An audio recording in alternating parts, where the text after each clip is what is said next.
Hello students, welcome back to our application. तो चलिए देखो स्टूडेंट्स, स्टार्ट करेंगे यूनिवर्सिटी का अप्रैल 2025 का स्टैटिस्टिक्स फर्स्ट सेमेस्टर बीकॉम का पेपर सॉल्यूशन। ठीक है, चलिए देखो। तो सबसे पहले तो आपका ये जो पेपर है वो एटीकेटी वाले स्टूडेंट्स को हुआ था अप्रैल में, उसका पेपर है। चलिए तो देखो, सबसे पहला जो फर्स्ट क्वेश्चन है उसको हम लोग स्टार्ट करेंगे। आपको फर्स्ट क्वेश्चन में कोई भी 5 क्वेश्चन लिखने हैं और हर एक क्वेश्चन के देखो आपको कितने मार्क्स मिलने वाले, तो 2 मार्क्स। ठीक है, कोई भी 5 क्वेश्चन आपको लिखने हैं। ओके, चलिए देखो, सबसे पहले फर्स्ट क्वेश्चन रीड करेंगे और उसको सॉल्व करेंगे। क्या लिखा है? The geometric mean of two observation is 16। Okay, and first observation is 4 and then find the second observation. देखो आपको क्या बोला है, ज्योमेट्रिक मीन दे रखा है आपको और वो 2 ऑब्जर्वेशन का दे रखा है, 2 ऑब्जर्वेशन। ओके, और वो है आंसर 16, मतलब जो जी है वो आपके पास आएगा 16। लेकिन आपको बोला गया कि पहला जो ऑब्जर्वेशन है, फर्स्ट ऑब्जर्वेशन, वो आपको दे रखा है 4। तो आपको सेकेंड ऑब्जर्वेशन जो है वो फाइंड आउट करना है। चलिए तो फाइंड करते हैं। सबसे पहले तो फॉर्मूला क्या है? तो फॉर्मूला है जी इक्वल टू अंडर रूट में 2 ऑब्जर्वेशन का मल्टीप्लाई होता है। ओके, क्योंकि हमारे पास 2 ही ऑब्जर्वेशन, 2 ऑब्जर्वेशन का मल्टीप्लाई होके उसका अंडर रूट कर।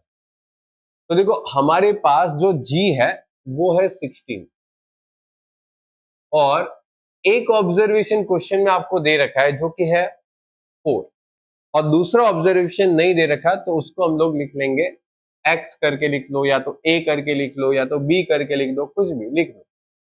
ये आपके पास 4 है और दूसरा ऑब्जर्वेशन आपके पास नहीं है, तो हम उसको a के तौर पे लिख लेते। ठीक है, सेकेंड ऑब्जर्वेशन हम लोग सपोज कर लेते हैं a। अब समझो आपके पास यहां पर 16 है और 16 का अगर मैं स्क्वायर कर दूं और यहां से अंडर रूट निकाल दूं, क्योंकि मैंने देखो क्या कर दिया, दोनों तरफ स्क्वायर कर दिया। दोनों तरफ स्क्वायर करने से क्या हो जाएगा, ये तरफ से अंडर रूट हट जाएगा और इस तरफ स्क्वायर करने से 16 का स्क्वायर कितना हो जाएगा, 256 इक्वल टू 4a। हो गया, अंडर रूट हट जाएगा। या तो आप ऐसा भी बोल सकते हो, ये अंडर रूट हटाना है तो मेरे को सामने वाले जो नंबर्स है उसका स्क्वायर करना। ठीक है, सिंपल सी बात। अगर सामने से अंडर रूट हटाना है तो इस साइड के जो नंबर्स है उसका स्क्वायर करना पड़ेगा। अब यहां पर 256 डिवाइड बाय क्या करना है, 4 इक्वल टू a। मतलब जो दूसरा नंबर आपको नहीं दिया है उसका आंसर आपको मिल जाएगा कितना, 256 डिवाइड बाय 4, 64। मतलब जो सेकेंड नंबर्स था वो आपके लिए क्या था, 64।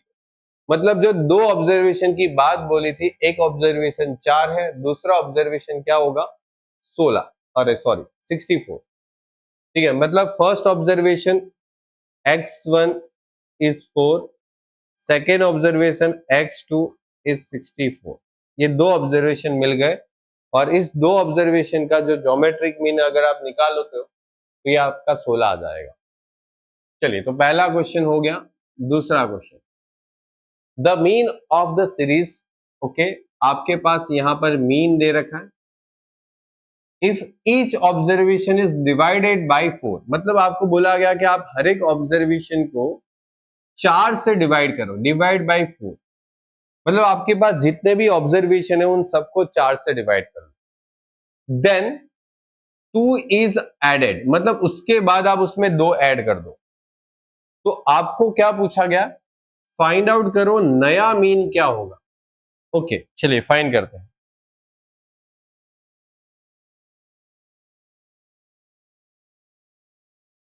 देखो क्वेश्चन नंबर 2, यहां पर ध्यान दो। आपके पास जो ऑब्जर्वेशन होंगे, हम लोग उसको x सपोज कर लेते हैं। आपके जो ऑब्जर्वेशन है वो हम लोग सपोज कर लेते हैं x, और इस x का जो मीन दे रखा है वो आपको दे रखा है 18 पॉइंट कितना था भाई, 4 था। ओके, मतलब आपके पास जितने भी ऑब्जर्वेशन थे उस सभी ऑब्जर्वेशन का मीन आपके पास ऑलरेडी अवेलेबल था, ठीक है, सबका मीन अवेलेबल था। ओके, ठीक है। चलिए देखो, अभी आपको क्या बोला गया क्वेश्चन में, ध्यान से पढ़ो। तो जो ऑब्जर्वेशन थे ना, उस ऑब्जर्वेशन को आप डिवाइडेड करोगे 4 से। ओके, तो मेरे पास जो ऑब्जर्वेशन था x, उस x को मैं अगर 4 से डिवाइड करता हूं और उसके बाद उसमें 2 ऐड कर देता हूं और 2 ऐड कर देता हूं, तो जो मेरे नए ऑब्जर्वेशन आएंगे उस ऑब्जर्वेशन को हम लोग नाम दे देते हैं y। समझो, मेरे नए ऑब्जर्वेशन को मैं नाम दे देता हूं y। चलेगा? ठीक है, सिंपल सी बात है, जो नया ऑब्जर्वेशन आया उसको हम लोग y के नाम से जानेंगे। अब मुझे y बार निकालना है, तो मुझे x का क्या करना पड़ेगा, बार करना पड़ेगा। अगर यहां पर y बार लगाया तो x बार कर ले, डिवाइड बाई 4 प्लस 2, और x बार कितना है अपने पास 18.4 डिवाइड बाई 4 प्लस 2, और इसको सॉल्व करो। क्या करना है इसको, 18.4 डिवाइड बाई 4 इन प्लस 2, 6.6 आपका फाइनल आंसर आ जाएगा। मतलब जो नए ऑब्जर्वेशन आपने निकाले, ठीक है, वो न्यू ऑब्जर्वेशन का जो मीन रहेगा वो मीन कितना रहने वाला है, 6.6। ठीक है, सिंपल। आगे बढ़ते हैं थर्ड क्वेश्चन पे। The average marks in statistics of 30 student is 50। Okay, 30 बच्चों के जो मार्क्स है, ठीक है, वो है 50। एवरेज, एवरेज मतलब वही हो गया मीन। नाउ क्या लिखा है, from the average marks of the 6 student is 30। मतलब उसमें से 6 बच्चों के जो एवरेज मार्क्स थे वो 30 थे।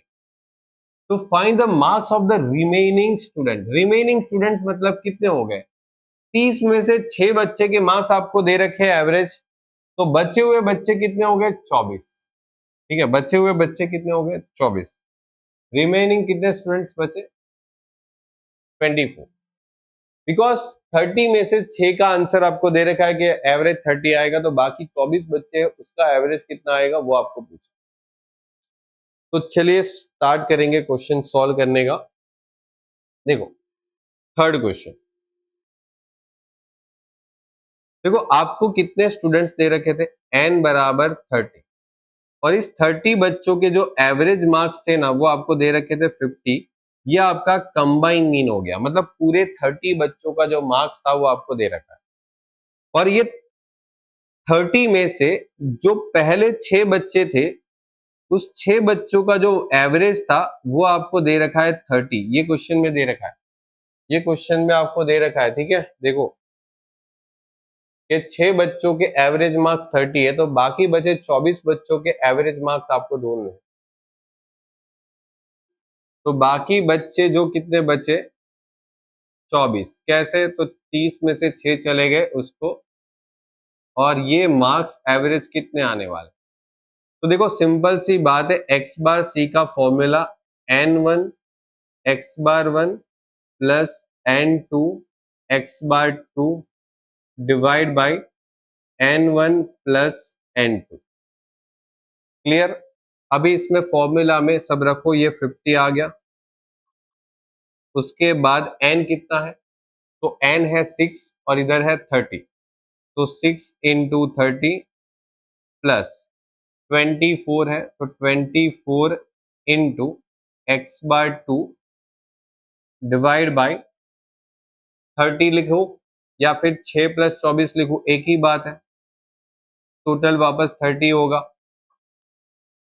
50 इक्वल टू, बोलो कितना आने वाला है, 6 इंटू 30 करोगे तो 180 प्लस 24 एक्स बार 2 डिवाइड बाई, टोटल करो तो 30।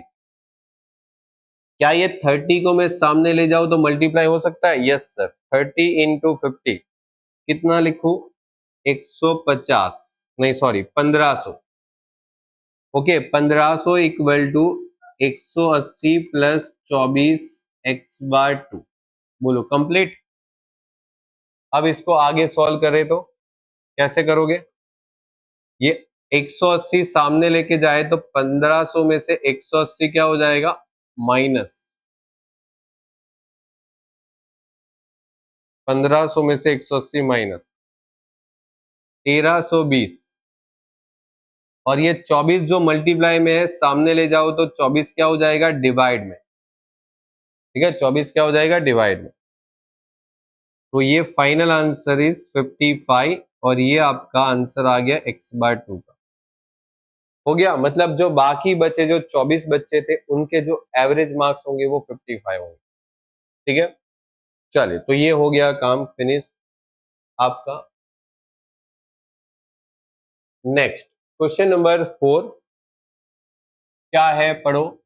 The coefficient of variation of 20 observation, मतलब ये अपने पास n हो गया, 20 ऑब्जर्वेशन इज 25। ओके, अब देखो ये जो दे रखा है ना, वो कोएफिशिएंट ऑफ वेरिएशन दे रखा है, मतलब इसको बोलते हैं सीवी। क्या बोलेंगे इसको, सीवी। सीवी जो है वो आपके पास 25% है, 25%।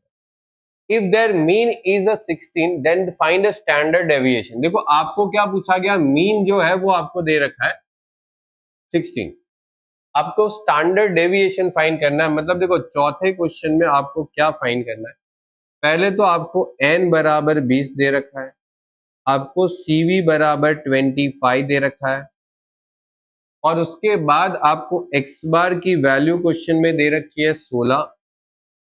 उसके बाद आपको स्टैंडर्ड डेविएशन दे रखा है, नहीं ये तो ढूंढना था, यही तो ढूंढना है बॉस। ओके, क्या फॉर्मूला है, चलिए फॉर्मूला लिखेंगे। सीवी का फॉर्मूला आपको पता होगा, x bar divide by S. बोलो सही लिखा या गलत लिखा, गलत लिखा। ऊपर एस आएगा, नीचे एक्स बार आएगा। ठीक है,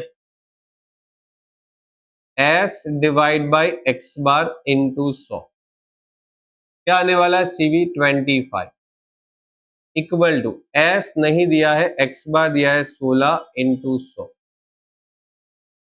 चलिए, तो 25 और ये 16 सामने चला जाए तो मल्टीप्लाई, और 100 सामने चला जाए तो डिवाइड, और ये एस का आंसर आ गया। बताओ कितना आने वाला है, 25 इंटू 16 डिवाइड बाई 100, 4। एस का आंसर आ गया 4।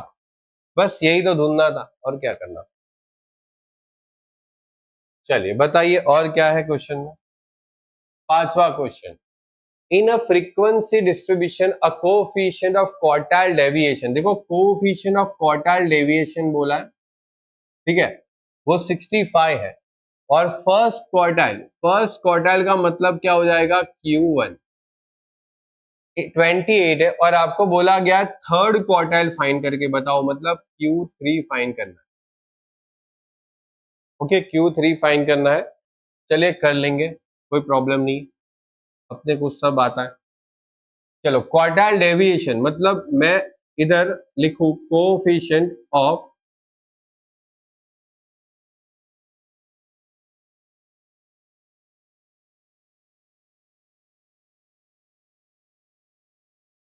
क्वार्टाइल डेविएशन, क्या फॉर्मूला है, तो बोले सर Q3 माइनस Q1 और Q3 प्लस Q1। ओके, क्या आपको QD का आंसर, मतलब कोएफिशिएंट ऑफ क्वार्टाइल डेविएशन का आंसर दे रखा है 0.65। सर जी Q3 है, Q1 है, Q3 नहीं है, Q3 फाइंड करना है। तो Q3 प्लस या माइनस, -28, Q3 प्लस 28। अब यहां पर तुम्हारी गाड़ी रुक जाएगी। ठीक है, कि अब क्या करें, तो देखो अब क्या करना है कि ये जो डिवाइडर है उसको सामने लेके जाओगे, तो इसके साथ क्या करना है, मल्टीप्लाई। 0.65 ब्रैकेट में Q3 प्लस 28 मल्टीप्लाई करना है। ठीक है, मल्टीप्लाई करना है सामने, और Q3 माइनस 28 कंप्लीट। ओके, चलिए उसके बाद अभी क्या करोगे, ये मल्टीप्लाई करोगे इसके साथ, ये मल्टीप्लाई करोगे इसके साथ, कर सकते हो, यस सर कर सकते हो। तो 0.65 इंटू Q3 हो जाएगा, और प्लस इसको मल्टीप्लाई करो 28 into 0.65, 18.2 equal to Q3 minus 28। अब बताओ क्या कर सकते हो। तो देखो आपके पास 18.2 दिख रहा है यहां पर, ये वाला 18.2, और ये वाला जो अमाउंट है वो सामने से इस तरफ आए तो क्या कर लो, प्लस 28 कर दो, क्योंकि माइनस है, इस तरफ आया प्लस हो जाएगा।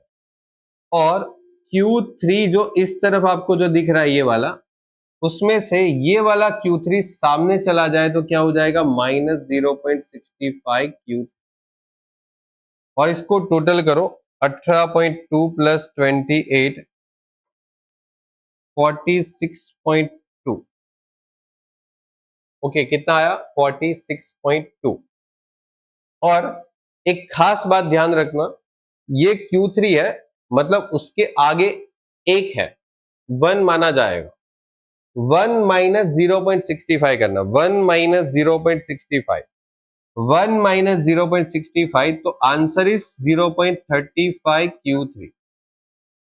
ठीक है, और अभी क्या करना है वो सबको पता है, 46.2 divide by 0.35 equal to Q3। ये फाइनल आंसर 132 आपको दिखा रहा है Q3 का, ये आपका आंसर, चेक कर लो। हो गया। चलिए अभी आपका एक लास्ट क्वेश्चन बचता है, क्वेश्चन नंबर 6। क्या लिखा है, for the following series, okay, find out the range and coefficient of range. देखो ये तो बहुत सिंपल क्वेश्चन पूछा है, ऐसा नहीं लगता आपको। देखो रेंज ढूंढना किसको नहीं आता है, रेंज ढूंढना है, और आपको कोएफिशिएंट ऑफ रेंज ढूंढना है। अब इसमें से आपकी छोटी नंबर्स कौन सी है और बड़ी नंबर्स कौन सी है वो बताओ, मतलब एक्स एच और एक्स एल बताओ, बड़े नंबर छोटे नंबर। बड़े नंबर कौन से हैं यहाँ पर, सबसे बड़ा नंबर 28 सबसे बड़ा नंबर है, 28 28, और सबसे छोटा नंबर है 8, ठीक है 8। तो आपका जो रेंज आएगा आर, वो कितना आने वाला है, x h minus x L, मतलब 28 में से 8 माइनस करो तो 20, और आपको निकालना है कोफिशिएंट ऑफ रेंज। बताओ कोफिशिएंट ऑफ रेंज कितनी आने वाली है। तो कोफिशिएंट ऑफ रेंज जो है वो x h minus x l और x h plus x l, ठीक है। यहां पर तुम्हारे पास 28 में से 8 माइनस किया और 28 में 8 प्लस कर दिया, ये 20 आ गया, और टोटल करिए तो बताइए कितना आने वाला है। तो 28 प्लस 8 36, और ये डिवाइड करें तो 20 डिवाइड बाई 36, 0.555555 दिखेगा तो 0.56 कर सकते हो, बस खत्म कहानी। और एक शायद एक और क्वेश्चन होगा जो नेक्स्ट पेज पे गया है, हाँ यहाँ पर 7 क्वेश्चन, क्योंकि आपको 7 क्वेश्चन देंगे शॉर्ट क्वेश्चन में, और आपको कोई भी 5 लिखने हैं उसमें से। देखो the sum of deviation and sum of square of deviation taken from assumed mean दे रखा है, okay 30 of 10 observation are minus 20, okay, and 680 respectively, find out the mean और स्टैंडर्ड डेविएशन।